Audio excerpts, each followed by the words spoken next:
Pemahaman Alkitab secara teologis. Ini pemahaman yang harus kita lakukan. Pemahaman Alkitab secara teologis inilah yang harus kita miliki dalam memahami, dalam menggali, dalam mempelajari isi daripada Alkitab. Karena pemahaman teologis ini artinya kita berupaya mencari ajaran-ajaran kehendak Tuhan dari setiap Alkitab, setiap perikop, dari setiap ayat demi ayat, dengan pimpinan arahan daripada Roh Kudus itu sendiri. Kalau kita memahami Alkitab di dalam kasih kuasa dan pimpinan daripada Roh Kudus, maka kita akan terhindar dari pemahaman Alkitab secara harafiah. Juga kita akan terhindar dari pemahaman Alkitab secara kronologis. Dan lagi-lagi juga kita akan terhindar dari pemahaman Alkitab hanya menyandarkan pengetahuan dan pikiran kita. Kalau kita memahami Alkitab itu dengan pimpinan arahan daripada Roh Kudus, lebih baik, lebih benar hasil pemahaman, pendalaman, penggalian pada Alkitab dengan pimpinan daripada kuasa Roh Kudus. Yes. Mengapa? Karena firman yang mau kita baca, firman yang mau kita pelajari, itu adalah isi hati, isi pikiran Allah sendiri. Maka supaya kita bisa memahami dan mengerti isi hati dan isi pikiran Allah dengan benar tepat, kita butuh pimpinan dan arahan daripada Tuhan itu sendiri sebagai pemilik Alkitab, sebagai pemilik firman itu sendiri. Dan pasti lebih benar pemahaman kita. Karena kita mengikuti prosedur cara jalan yang telah Tuhan siapkan untuk kita bisa memahami firman. Jadi orang tanpa kehadiran Roh Kudus di dalam hati dan pikirannya, dia tidak akan pernah memahami firman Tuhan dengan benar 100%. Walaupun mungkin dia doktor teologi. Bapak Ibu dikasih oleh Tuhan Kristus, si Bapak yang saya katakan tadi, itu doktor teologi loh. Yang mengatakan perumpamaan tentang talenta itu dasar Alkitab boleh jadi rentenir.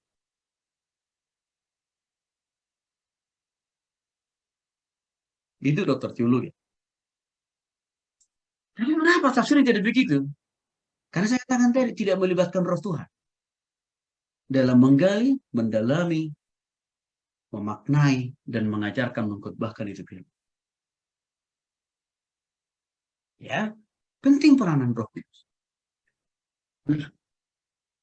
Jika kita menghubungkan keempat cara orang Kristen secara umum di dalam memahami, menggali isi Alkitab, maka jelaslah Bapak Ibu yang dikasih oleh Tuhan Kristus, masih lebih mayoritas orang Kristen, masih lebih mayoritas loh Bapak Ibu, memahami, menggali isi Alkitab secara harafiah, secara kronologis, secara akal pikiran dan juga pengetahuan. Maka akibatnya apa? Seringkali kesimpulan mereka, pemahaman mereka, pengajaran dan khotbah mereka menjadi salah. Itu harus kita akui. Jadi, kita harus memakai pemahaman Alkitab secara teologis dengan melibatkan Tuhan dalam perantaraan Roh Kudus dalam hati kita. Karena ini pasti lebih akurat, pasti lebih benar. Karena kita dibantu oleh Allah sendiri melalui Roh Kudus dalam hati kita memahami isi hati pikiran.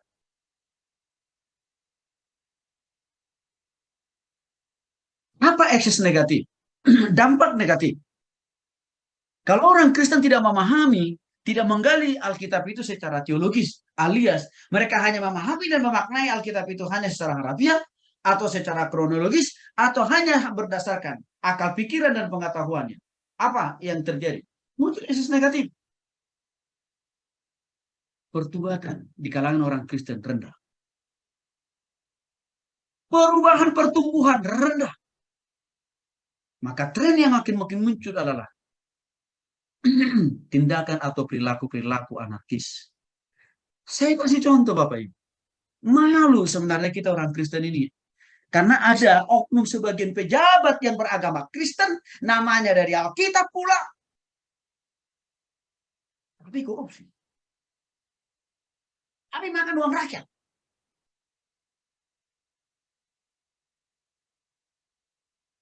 Artinya apa? Tindakan perilaku seperti itu kan Bapak Ibu pasti ada dasarnya. Dasarnya apa? Bagaimana pemahaman dia tentang Alkitab? Mungkin yang diajarkan kepada beliau itu, dosa itu hanya sebatas tidak mabuk-mabukan, tidak main perempuan, tapi berjudi nggak dosa, korupsi nggak dosa. Itu produknya. Jadi apa yang ada di kepala seseorang, Bapak Ibu, yang dikasih oleh Tuhan Yesus Kristus, akan mudah kelihatan dari praktek hidup.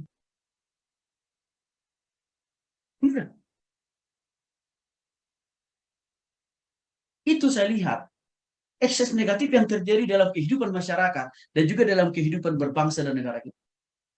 Sehingga apa? Nama kita yang sudah sungguh-sungguh di dalam Tuhan itu ikut tercemar loh Bapak Ibu oleh segelintir orang-orang Kristen yang tidak memahami Alkitab dengan benar dan juga akhirnya mereka tidak mempraktekkan hidup yang usut punya usut. Kok kenapa jemaat pola pikirnya, isi pikirannya, praktik hidupnya begitu? Ya kembali siapa yang mengajar dia? Siapa yang mengembalakan dia? Siapa pemimpin rohaninya dia? Kan kembali ke sana.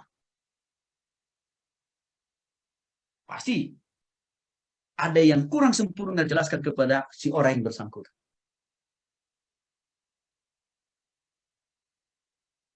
Bapak Ibu dikasih oleh Tuhan Yesus Kristus, maka untuk itu kita perlu memiliki pemahaman yang secara teologis, mempelajari, mendalami isi Alkitab. Supaya apa? Supaya benarlah pemahaman kita tentang Alkitab, sehingga praktik hidup kita menjadi benar, ajaran kita menjadi benar, hidup orang yang kita lain juga menjadi benar, dan akhirnya nama Tuhan dimuliakan.